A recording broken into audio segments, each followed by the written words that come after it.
Hi ಎಲ್ಲ ವಿದ್ಯಾರ್ಥಿಗಳಿಗೆ educate Karnataka ಚಾನಲ್ಗೆ ಸ್ವಾಗತ. KCET ಹಾಗೆ ನೀಟ್ ಕೌನ್ಸಿಲಿಂಗ್ 2023ರಲ್ಲಿ ಪಾರ್ಟಿಸಿಪೇಟ್ ಮಾಡಿ ಎಂಜಿನಿಯರಿಂಗ್, ಮೆಡಿಕಲ್, ಡೆಂಟಲ್ ಈ ರೀತಿ ಯಾವುದೊಂದು ಕೋರ್ಸ್ ಅನ್ನು ಮಾಡ್ತಾ ಇರುವಂತಹ ವಿದ್ಯಾರ್ಥಿಗಳು ಹಿಂದಿನ ಹಲವಾರು ದಿನಗಳಿಂದ ಒಂದು ಪ್ರಶ್ನೆಯನ್ನ ಕೇಳ್ತಾ ಇದ್ದಾರೆ. ಅಂದ್ರೆ ಯೂಟ್ಯೂಬ್ನ ಆಲ್ಮೋಸ್ಟ್ ಎಲ್ಲ ವಿಡಿಯೋಗಳ ಕಮೆಂಟ್ ಬಾಕ್ಸ್ ಅಲ್ಲಿ, ಹಾಗೆ ಹಲವಾರು ವಿದ್ಯಾರ್ಥಿಗಳು ಇನ್ಸ್ಟಾಗ್ರಾಮ್ ಅಲ್ಲಿ ಮೆಸೇಜ್ ಮಾಡಿ, ವಾಟ್ಸಪ್ ಅಲ್ಲಿ ಕಾಂಟ್ಯಾಕ್ಟ್ ಇರುವಂತಹ ವಿದ್ಯಾರ್ಥಿಗಳು ವಾಟ್ಸಪ್ ಅಲ್ಲಿ ಮೆಸೇಜ್ ಮಾಡಿ, ಸರ್ KCET ಹಾಗೆ ನೀಟ್ ರೀಫಂಡ್ ಲಿಂಕ್ ಯಾವಾಗ ಓಪನ್ ಆಗುತ್ತೆ ಒಂದು ಪ್ರಶ್ನೆನ ಕೇಳ್ತಾ ಇದ್ರು. ಹಾಗೆ ಮತ್ತೆ ಕೆಲವು ವಿದ್ಯಾರ್ಥಿಗಳು ರೀಫಂಡ್ ಆಗತ್ತಾ ಅಂತ ಕೇಳ್ತಾ ಇದ್ರು. ನಾನು ಹೇಳಿದ್ದೆ ರೀಫಂಡ್ ಆಗತ್ತೆ ಅಂತ. ಅದೇ ರೀತಿ ರೀಫಂಡ್ ಲಿಂಕ್ ಓಪನ್ ಆದ್ರೆ ಅದ್ರ ಬಗ್ಗೆ ಇನ್ಫಾರ್ಮೇಶನ್ ಕೂಡ ಕೊಡ್ತೀನಿ ಅಂತ ಹೇಳಿದ್ದೆ. ಈಗ ನಮ್ಮ ಕೇದವರು ರೀಫಂಡ್ ಬಗ್ಗೆ ಇನ್ಫಾರ್ಮೇಶನ್ ನೀಡಿದ್ದಾರೆ, ಅದನ್ನ ಈ ವಿಡಿಯೋದಲ್ಲಿ ತಿಳ್ಕೋಣ. ಮೊದಲಾಗಿ ಈಗಾಗಲೇ ಹೇಳಿರೋ ರೀತಿ KCET ಹಾಗೆ ನೀಟ್ ಕೌನ್ಸಿಲಿಂಗ್ ಅಲ್ಲಿ ಪಾರ್ಟಿಸಿಪೇಟ್ ಮಾಡಿ. ಈಗ ಹಲವಾರು ವೃತ್ತಿಪರ ಕೋರ್ಸ್ಗಳು ಇರುತ್ತೆ, ಅದರಲ್ಲಿ ಪಾರ್ಟಿಸಿಪೇಟ್ ಮಾಡಿದಂತಹ ವಿದ್ಯಾರ್ಥಿಗಳು ಎಕ್ಸೆಸ್ ಫೀಸ್ ಅನ್ನ ಕೇದವರಿಗೆ ಪೇ ಮಾಡಿದಿದ್ರೆ, ಅದೇ ರೀತಿ ಮೆಡಿಕಲ್ ಸೀಟ್ಗೋಸ್ಕರ ಪಾರ್ಟಿಸಿಪೇಟ್ ಮಾಡ್ತಂತ ವಿದ್ಯಾರ್ಥಿಗಳಿಂದ ಕಾಷನ್ ಫೀಸ್ ಅಂತ ಡಿಪಾಸಿಟ್ ಕೂಡ ಮಾಡಿಸಿದ್ರು, ಕಾಷನ್ ಡಿಪಾಸಿಟ್ ಅಂತ. ಸೊ ಅದಕ್ಕೂ ಕೂಡ ವಿದ್ಯಾರ್ಥಿಗಳು ಮಾಡಿದ್ರು, ಫೀಸ್ ಅನ್ನ ಪೇ ಮಾಡಿದಿತ್ತು. ಈ ರೀತಿ ಅಥವಾ ವಿದ್ಯಾರ್ಥಿಗಳು ಸೆಕೆಂಡ್ ರೌಂಡ್ ಅಲ್ಲಿ ಒಂದು ಸೀಟ್ ಸಿಕ್ಕಿದೆ, ಅದಕ್ಕೆ ಫೀಸ್ ಅನ್ನ ಪೇ ಮಾಡಿದರೆ, ಪೇ ಮಾಡಿದಂತಹ ಫೀಸ್ 80,000 ಇದೆ. ಬಟ್ ಅವರು ಥರ್ಡ್ ರೌಂಡ್ಗೆ ಹೋಗಿದ್ರು, ಅವರಿಗೆ 50,000 ಅಲ್ಲ ಅಡ್ಮಿಷನ್ ಆಗೋಯ್ತು. ಅವಾಗ 30,000 ಎಕ್ಸ್ಟ್ರಾ ಫೀಸ್ ಪೇ ಮಾಡಿದಿರತ್ತೆ. ಹೀಗಿರ್ಬೇಕಾದ್ರೆ ವಿದ್ಯಾರ್ಥಿಗಳು ಎಕ್ಸೆಸ್ ಫೀಸ್ ಅನ್ನ, ಅಂದ್ರೆ ಹೆಚ್ಚಿನ ಫೀಸ್ ಅನ್ನ ಕೇದವರಿಗೆ ಏನು ಪೇ ಮಾಡಿದ್ರು ಅದನ್ನ ವಿದ್ಯಾರ್ಥಿಗಳಿಗೆ ರಿಟರ್ನ್ ಮಾಡಲಾಗತ್ತೆ.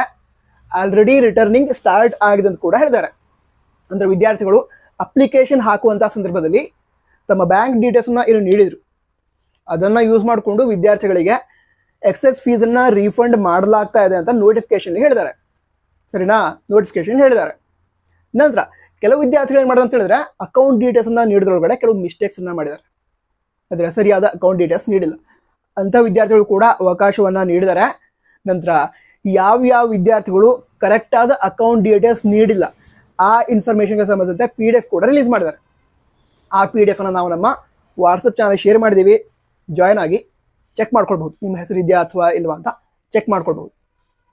ಅಕಸ್ಮಾತ್ ಆಗಿ ಆ ಒಂದು ಲಿಸ್ಟಲ್ಲಿ ನಿಮ್ಮ ಹೆಸರು ಇಲ್ಲ ಅಂತ ಹೇಳಿದ್ರೆ, ನಿಮ್ಮ ಅಕೌಂಟ್ ಡೀಟೇಲ್ಸ್ ಕರೆಕ್ಟ್ ಆಗಿದೆ, ನಿಮ್ಮ ಅಕೌಂಟ್ಗೆ ಮುಂದಿನ ಕೆಲವು ದಿನಗಳಲ್ಲಿ ಅಥವಾ ಕೆಲವು ವಾರಗಳಲ್ಲಿ ರೀಫಂಡ್ ಅಮೌಂಟ್ ಬರುತ್ತೆ ಅಂತ ಅರ್ಥ. ಅಕಸ್ಮಾತ್ಗೆ ನಿಮ್ಮ ಹೆಸರು ಇದ್ರೆ ಏನ್ ಮಾಡಬೇಕು ಅಂತ ಹೇಳಿದ್ರೆ, ಆ ಲಿಸ್ಟ್ ಒಳಗಡೆ ನಿಮ್ಮ ಅಕೌಂಟ್ ಡೀಟೇಲ್ಸ್ ಕರೆಕ್ಟ್ ಆಗಿಲ್ಲ, ಅದಕ್ಕೋಸ್ಕರ ನೀವು ನಿಮ್ಮ ID ಮತ್ತು ಪಾಸ್ವರ್ಡ್ ಅನ್ನ ಯೂಸ್ ಮಾಡಿಕೊಂಡು KE ವೆಬ್ಸೈಟ್ ಮೂಲಕ ಲಾಗಿನ್ ಆಗಿ ನಿಮ್ಮ ಅಕೌಂಟ್ ಡೀಟೇಲ್ಸ್ ಅನ್ನ ಎಂಟ್ರಿ ಮಾಡಬೇಕು. ಅಂದ್ರೆ ಸರಿಯಾದ ಅಕೌಂಟ್ ಡೀಟೇಲ್ಸ್ ಅನ್ನ ಎಂಟ್ರಿ ಮಾಡಬೇಕು.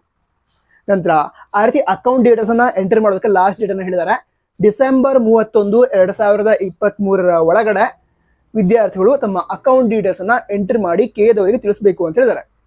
ನಂತರ ಈ ರೀಫಂಡ್ ಲಿಂಕ್ ಬಗ್ಗೆ ತುಂಬಾ ವಿದ್ಯಾರ್ಥಿಗಳು ವೇಟ್ ಮಾಡ್ತಾ ಇದ್ರು. ಇವೀಗ ಎಂಜಿನಿಯರಿಂಗ್, ಮೆಡಿಕಲ್ ಹಾಗೆ ಅಗ್ರಿಕಲ್ಚರ್, ನರ್ಸಿಂಗ್ ಯಾವ್ದಾದ್ರು ಕೋರ್ಸ್ ಮಾಡ್ತಾ ಇದ್ರು ಕೂಡ ನಿಮ್ಮ ಫ್ರೆಂಡ್ಸ್ ಇರ್ತಾರೆ, ಈಗ ಕ್ಲಾಸ್ಮೇಟ್ಸ್ ಕೌನ್ಸಿಲಿಂಗ್ ಅಲ್ಲಿ ಪಾರ್ಟಿಸಿಪೇಟ್ ಮಾಡಿ ಸೀಟನ್ನು ಪಡೆದುಕೊಂಡಂತಹ ವಿದ್ಯಾರ್ಥಿಗಳು, ಅವರಿಗೆ ಈ ವಿಡಿಯೋದ ಲಿಂಕ್ ಅನ್ನು ಶೇರ್ ಮಾಡಿ. ಇಲ್ಲದ್ರೆ ನೀವೇ ಹೇಳಬಹುದು ರೀಫಂಡ್ ಲಿಂಕ್ ಓಪನ್ ಆಗಿದೆ ಅಥವಾ ರೀಫಂಡಿಂಗ್ ಸ್ಟಾರ್ಟ್ ಆಗಿದೆ, ಒಮ್ಮೆ ಚೆಕ್ ಮಾಡ್ಕೊಳ್ಳಿ ಅಂತ. ಬ್ಯಾಂಕ್ ಅಕೌಂಟ್ ಕೂಡ ಚೆಕ್ ಮಾಡ್ಕೊಳ್ಬಹುದು ಕೆಲವು ವಿದ್ಯಾರ್ಥಿಗಳು. ಯಾರಿಗಾದ್ರೂ ಆಲ್ರೆಡಿ ರೀಫಂಡ್ ಆಗಿದ್ರೆ ಅದನ್ನ ಕಮೆಂಟ್ ಬಾಕ್ಸ್ ಅಲ್ಲಿ ಬರೋದು ತಿಳಿಸಿ. ನಂತರ ಎಲ್ಲ ವಿದ್ಯಾರ್ಥಿಗಳಿಗೂ all the best. Jai Hind, Vande Mataram.